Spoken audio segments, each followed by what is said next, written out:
Today we are going to paint a beautiful scenery on canvas board. Let's join with me to paint. Because of this painting, I am choosing the acrylic colors are cobalt blue, emerald green, sap green, brilliant yellow green, lemon yellow, brown and titanium white. First of all, for the background, I am picking some cobalt blue and using my shorthand flat brush to apply the colors on the canvas board. Right to left and left to right, blend the colors together. I am adding titanium white little by little to the light shadow of the sky. Already I have shown how to make handmade canvas. The video is uploaded on my YouTube channel. Please you can check it. After finishing the background, I am going to make clouds effect and mountain effects. I am using the small size mop brush and picking some titanium white and making the clouds on the sky. After finishing that, I am going to make a mountain and hill effects. I am using the same colors as it is. I am giving snow effect on the hills in the sunlight reflection, and I am giving the mist effect on the hills with my white acrylic colors. Here I am using small size mop brush to give the snow effect on the mountain. Already uploaded the video how to paint a snowy and mist mountain painting is available on my channel. It's completely for the beginner's guide. And before that, if you are the beginner, how to blend and how to make trees and all the videos are available for beginners in my channel. This all will help you to improve your skill in paintings. Day by day, I will upload Skillshare video for beginners in paintings. This kind of video will help the beginners lot and improve your skills in paintings. Keep watching, keep following, and more importantly, keep practicing. This painting is very simple and easy paintings. Within few steps, you can create these paintings.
And next step, the bottom of the hills, I am making some grass and trees effect with the sap green like this.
After finishing that, I am going to make a tree of the landscape scenery. I am using brown and titanium white for the stem and emerald green, brilliant yellow green for the leaves.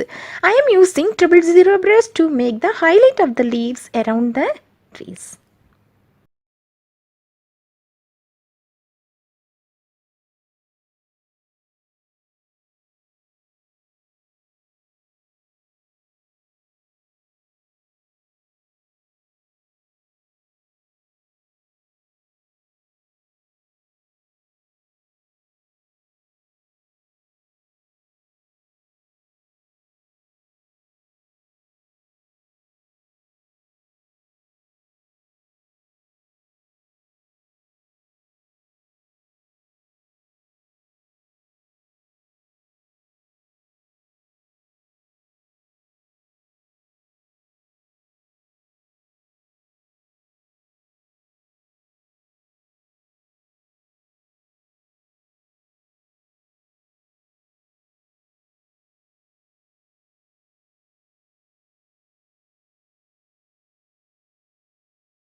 And day by day I will upload the videos for beginners, tips and tricks and Skillshare too. Subscribe my channel for upcoming amazing videos. Thanks for watching.